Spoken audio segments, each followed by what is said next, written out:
Welcome back, you beautiful bastions of freedom. The BBOF is now back in the home residence of Florida. We are about to go forward and launch an assault upon the opponents of freedom, the tyrants that cloud our borders. All right, people, that's enough of the intro. Listen, we got to talk about something. Speaking of borders.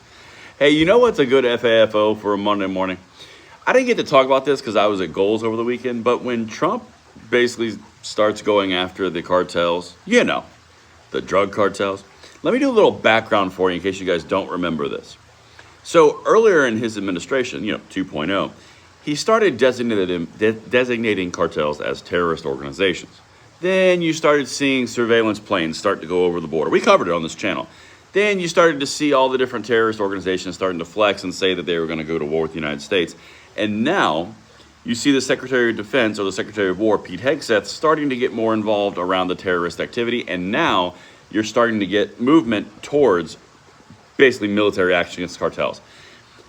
I don't think they fully understand, or anyone fully understands, the level of FAFO. Because if the United States military cracks open a can of, I don't want you here anymore, I don't know how that's going to go for the baddies. Legitimately, they closed the border already. They cut off the flow of reinforcements. They cut off the flow of product. They made it at least harder to get the product. They cut off the flow of humans going in. Now they're going after the cartels as the main operators. Guys, if you are a fan of Civil War, Operation Anaconda might sound very familiar because that's exactly what happened to the United States or the South in the Civil War.